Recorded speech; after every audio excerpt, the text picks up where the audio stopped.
भी नहीं होगा आपको तो। पड़ोस में बांग्लादेश है, वहां पर हिंदुओं पर अत्याचार हुआ, कांग्रेस की तरफ से सवाल उठाए गए, कुछ कहा गया, कुछ प्रतिक्रिया जाहिर की?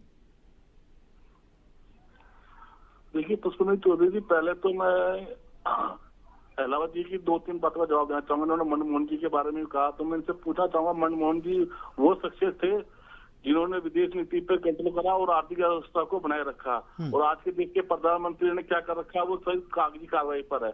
दूसरा बात, वही मनमोहन सिंह के बारे में जो आप बोल रहे हो, ये देश के प्रधानमंत्री 80 करोड़ लोगों को अनाज बांटकर आज देश से वाहवाही लूट रहे हैं।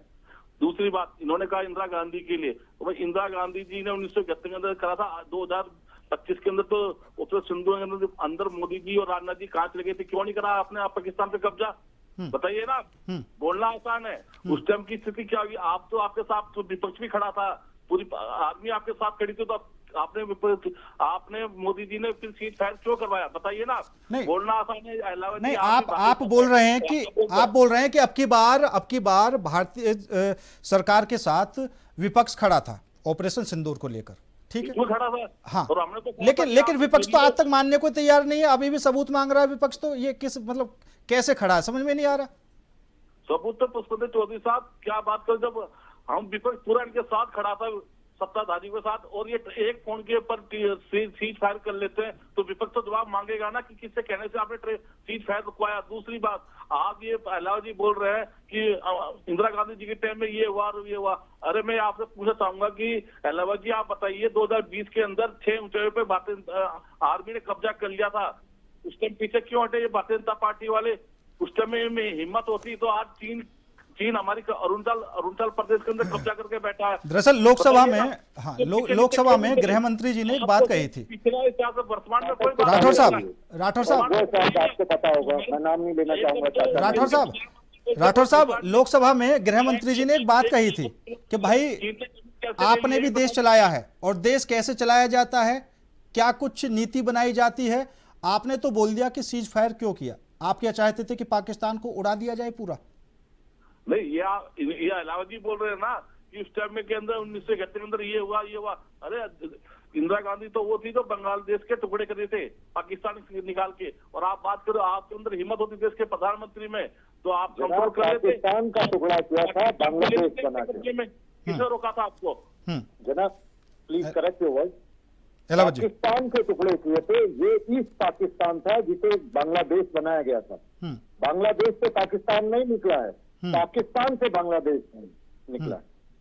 और उसमें भी देखिए निकलने की आवश्यकता क्या थी, जब मानिक शाह साहब ने साफ साफ कह दिया था। अगर आप उस समय के मेमोज पढ़ें तो उसमें बहुत ही स्ट्रिक्टली आर्मी ने साफ मना कर दिया था इंदिरा गांधी जी को कि आप जो करना चाहती है वो नहीं हो पाएगा। फिर हमने जीत के दिया। आपको पता है कितने लोगों ने शहादत दी थी? मेरे परिवार की फैमिली बैकग्राउंड आर्मी से रही है साहब। मेरे ताऊ जी की पहली जंग थी 71 की। देखिए हमारी फैमिली की पहली जंग थी 71 की साहब। हमें पता है किस तरीके से जंगें भी जाती है। और शिमला समझौते के बाद हमने उनके सारे के सारे सरेंडर करे हुए, जिनकी पतलून हमने उतारी थी, हमने उन्हें वापस कर दिया। आपने पीओजे के तब क्यों नहीं वापस किया? ठीक है, आपने तब पीओजे के वापस क्यों नहीं लिया था इंदिरा गांधी जी? ठीक है, ठीक है अहलावत जी, इसका जवाब दीजिए। ठीक है राठौर साहब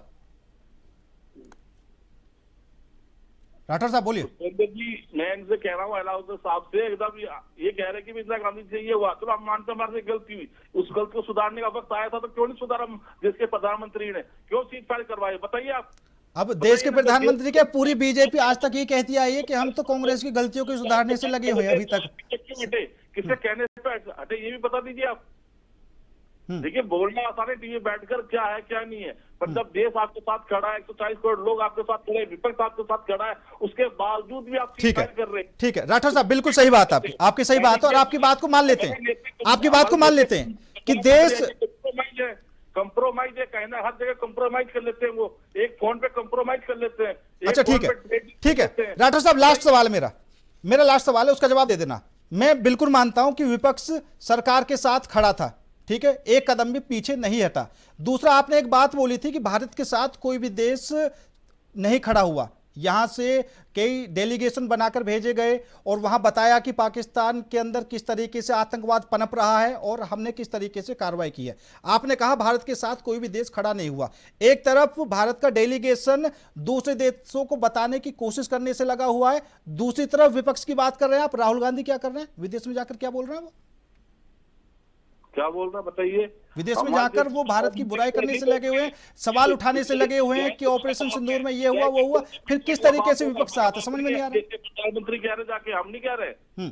बताइए आप क्या कहा राहुल गांधी जी ने, बताइए पुष्पेंद्र जी। हाँ, मैं बता तो रहा हूं जिस तरीके से वो यहाँ की चीजों को वहां पर उठा रहे हैं कि भारत में लोकतंत्र खत्म होने वाला है, संविधान की रक्षा के लिए कोई आगे नहीं आ रहा, और एक पोस्ट भी वो लिखते हैं जैन जी के नाम। अब बताइए राहुल गांधी रक्षा करेंगे या जैन जी को वो आगे ला रहे हैं, दूसरे के कंधों पर बंदूक चला रहे हैं वो? आदरणीय पुष्पेंद्र चौधरी जी, लोकतंत्र की आवाज उठाना गलत है, नहीं, बिल्कुल भी नहीं, गलत है, बिल्कुल भी नहीं। बताइए विदेश में उठाएंगे, विदेश में उठाएंगे, कांग्रेस पार्टी हर नहीं विदेश में उठाएंगे। लोकसभा का चुनाव लड़ेंगे राहुल गांधी विदेश में, आप ये बताइए, वहां पर वोट है उनके। आप ये बताइए ना, आपको समझाना चाहिए देश की जनता को, आप देश की जनता को समझा नहीं पा रहे, अब विदेश में जाकर वहां के लोगों को समझा रहे हैं, ये अच्छा सा नहीं लगता। ठीक है, फिलहाल समय की कमी है और आप सभी मेहमानों का बहुत बहुत धन्यवाद मेरे साथ इस खास चर्चा में जुड़ने के लिए। लेकिन